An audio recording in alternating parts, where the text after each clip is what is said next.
Hey, welcome to the second course video for the song Prideful by NF from his mixtape, Clouds. I'm musically malnourished, and you're on my journey to go deep and wide in discovering new music and artists. In these videos, we do a deep dive into the lyrics and meaning behind the music, so let's get in, see what Prideful is all about.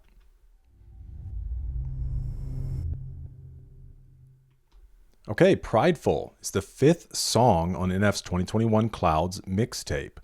Prideful means proud in a way that shows you think you're better or more important than other people.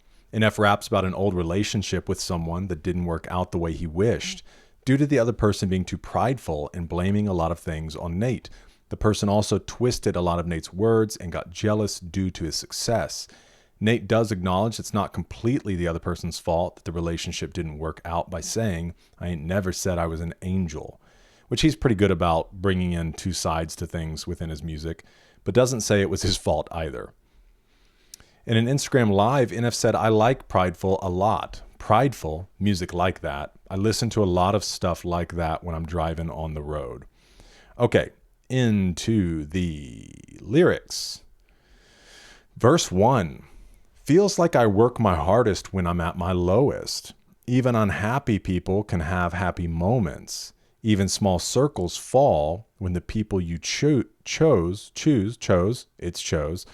even when the people you chose are looking at you like you owe them that money you're grossing.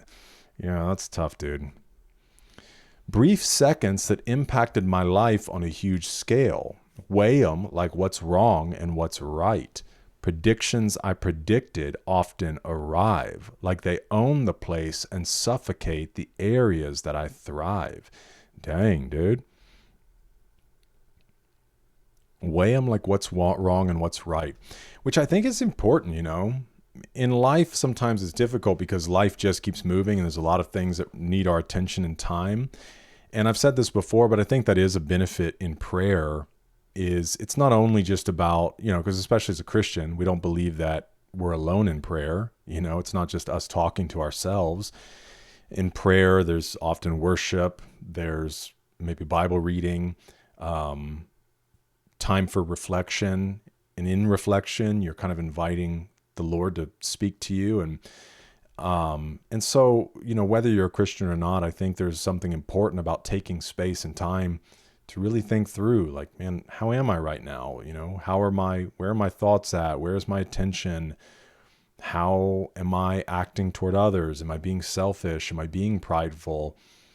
And I think that if we move through life too quickly without taking the space and the time to evaluate those things, we don't do what he's saying here, that we put these things on a scale, trying to figure out what's wrong, what's right.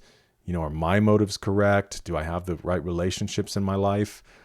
And then he said, predictions I predicted often arrive, like they own the place, suffocate the areas that I thrive. So these things that he's thinking, they're probably going to carry out this way, and then they do, and they suffocate this place that he's meant to thrive in. Had some disagreements, business model got some cracks, that's your biggest weakness. Way before I got involved, you knew that ship was sinking. So telling me to dive in water you won't dip your feet in tends to make me question you for lots of reasons. True, man. This is interesting. People telling you to do things they won't do themselves, telling you to go places they won't go themselves. Keep twisting my words. You got some courage. I applaud you. Tables they turned, but was it worth what it cost you? Watch and observe. A lot of concerns in my heart, still angry and hurt. Got what you earned being prideful. Prideful, yeah, prideful. Taking what you need, then blame it on me, man. That's so prideful. Calling me conceited, oh, that's how you see it. Well, that's so shameful. Guess that's what I get for being faithful. Oh, you think I'm soulless because the bank's full? Yeah, oh, you think I'm heartless because I made dough? Yeah, that's so painful. Didn't know what you was doing on the down low. So obviously some hidden things going on. And that's the thing too, like, because obviously a person can change, and often is the case when people come into money or they come into fame. It can, and that doesn't even have to be on the big scale. I mean, there are people in your everyday life that find an amount of success and it can begin to change them, maybe not for the best, but also recognizing like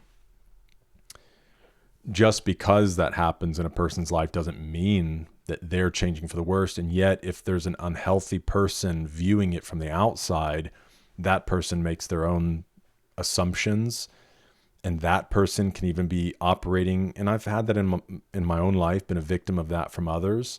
I'm sure I've been the one that's done that as well at some points in my life. But a person can get twisted in their mind and they begin to act out of that, even though their actions are evil, their actions are prideful, their actions are arrogant and shameful. And yet the whole time they're pointing at you about yours. You still out here acting like it's my fault.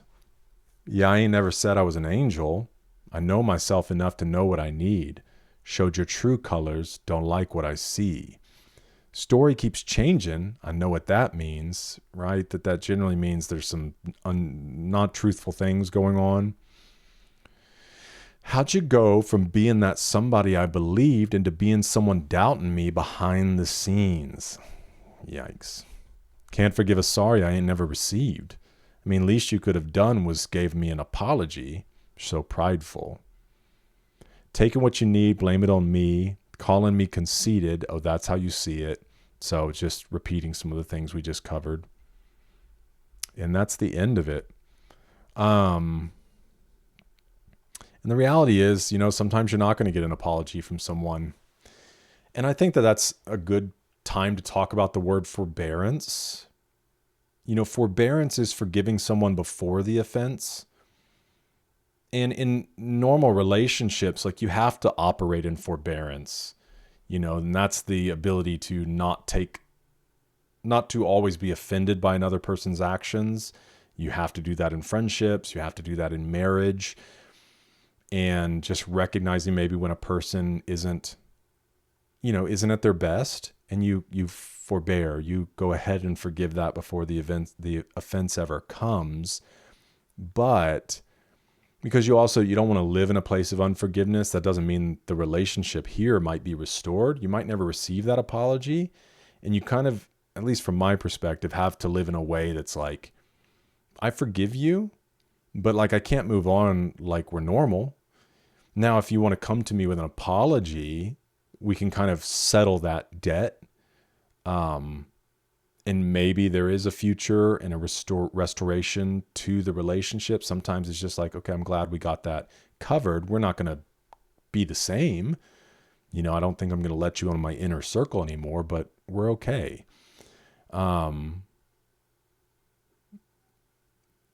So I think just living in that way, because there are people that have wronged me that have not ever come to apologize.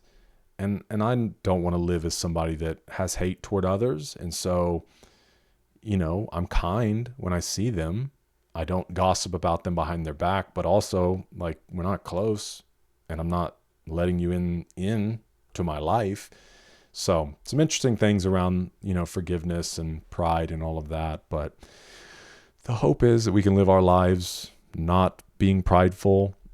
And that can be so deceptive at times, because you can be like, oh, I'm the bigger man, I forgive them. And all of a sudden you kind of operate in this self-righteousness that is its own form of pride. So take some time, weigh things on the scale, see where we can learn, and hopefully we can operate out of humility. We can be quick to forgive, but also wise enough to know when to let people in, especially if they're people that are changing colors, being two-faced, doing things behind the scenes. And may we never be those people. Let me know your thoughts in the comments. Thanks for hanging out with me for this one. Hope to see you in the next one. It's reading good.